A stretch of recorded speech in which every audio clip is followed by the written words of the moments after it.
How are you? I'm so good. How are you? Thanks. So excited to chat with you about the First Omen. But my first question, something that I was really into was how you portrayed the novitiate taking the veil Mhm. um, sequence. And I was curious, how did you shape that scene? Did you have a nun or a religious supervisor that like helped you figure out like what kind of how you wanted to shape that? I just wanted to hear more about that sequence, especially. Well, first off, thank you so much for asking about that because this is one of my favorite scenes. And when we were writing this script, we went down this very deep rabbit hole of watching vow ceremonies on YouTube. And we were trying to get into a real one, but they're closed to the public, obviously. But it was so exciting we got to work with a religious consultant who was, Cool. yeah, it was really nice because I didn't grow up a Catholic, so a lot of the Latin sermon I didn't understand or know the significance of before this. And so he really helped us understand the ceremony and the significance of each step so that we could keep it very grounded. We wanted it to feel very realistic. And at the same time, the vow ceremony felt like a really interesting way to really start to understand the power of the men in this church when it pertained to the women. The it's a marriage ceremony. She's this woman's getting married Yeah.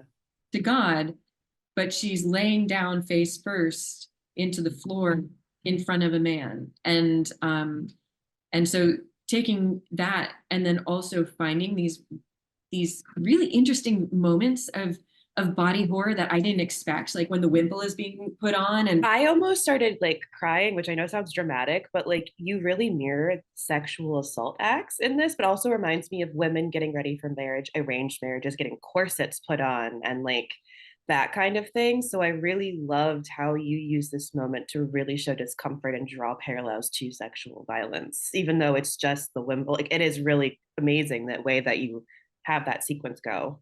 man, thank you so much. Like, you're the only one to pick up on that. Thank you. Thank you. Yes, it's and to have the women kind of prepping her in front of the man was really like we were talking with Maria who plays Luz, and she was like, "Oh, this is a little intense." And I was like, it like everybody kind of felt it as we were going through the process. So Oh, yeah. okay. And like the dress that you guys found, was that based on designs of like previous like orders of nuns have used, or was that kind of creative liberties that y'all took? I'm curious because I think when you were on our podcast, I told you my grandma was almost a nun. So I was so curious about like how you designed this whole thing about like different sects of nuns and orders of nuns. So I'm just asking a lot of nerdy questions about that. So great. And it's so interesting because it's like in these videos that we were watching, like the novitiates have very different wedding dresses based on which sect they're in, right?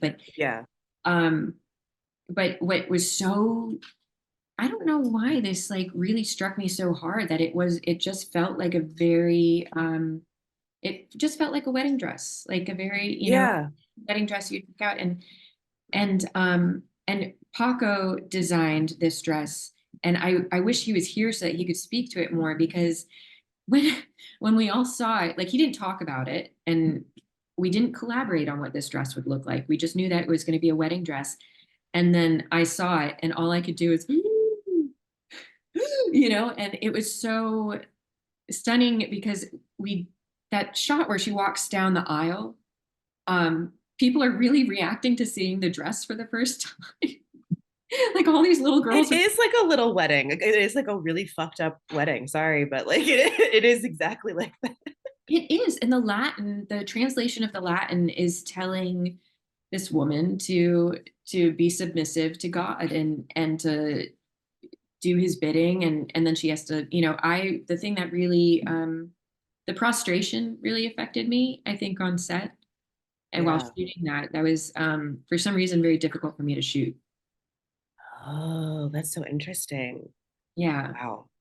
Well, and this is kind of moving away from that scene, but to how you incorporated revolution and the riots in the 70s. I like you both brought in that context, but again mirrors what's going on now. But what was the process like in terms of like figuring out how to incorporate that political unrest into the script and into the narrative of the First Omen? Yeah, it was really exciting because in the scripts that we were handed, there were references to the years of lead that took place Okay. in Italy in post World War II Italy, but primarily in the 60s and the 70s, and just the conflicts between these far left groups and these neo-fascist groups felt really eerily pertinent to I think everything that was going on as we were writing this script. And it felt like a really great way to ground this in a contemporary reality and also speak to the why a Damien would be created is, Okay. when this older guard is losing its power, how does it render these young people vulnerable so that they can continue in their control? Yeah. And having these references to elements of fascism was important to us. Yeah.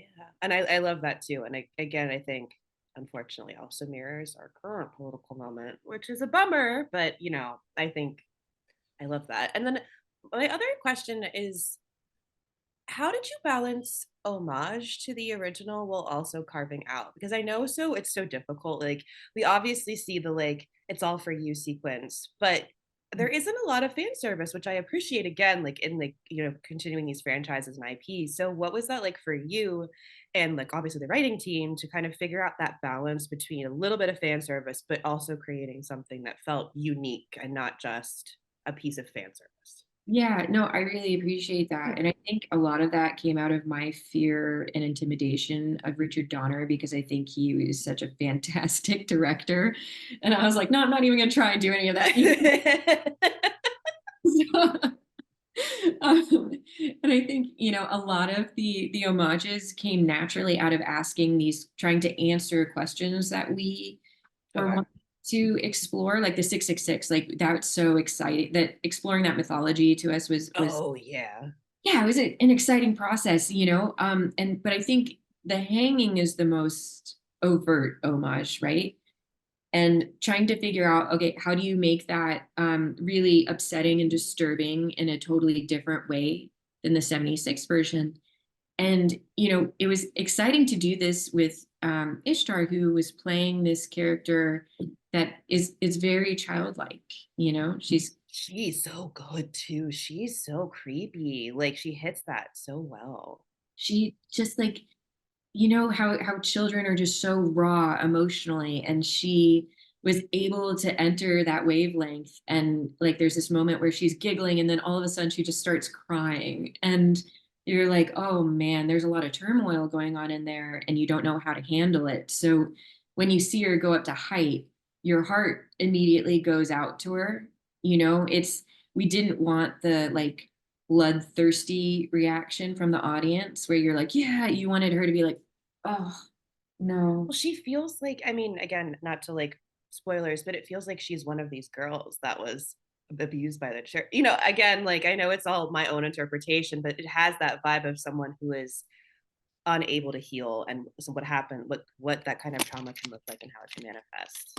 Oh, man, yes, girl, thank you. It's like we have this moment where she kind of giggles and waves to the little girls, and the little girls wave back up at her. And that was so important for us to have because we have all these different generations of women and all these different generations of women who have experienced very similar trauma. And how are they speaking to each other? And how is that trauma getting passed down to each other? And how are we helping or hurting each other? And so to have that moment of connection where you see like this new generation of girls getting gaslit. Um, yeah, sorry. No, Yeah. absolutely. I have to wrap, but thank you so much. I really appreciate just digging into all this. And yeah, thank you so much. I really appreciate it. Always really lovely speaking to you. So thank you.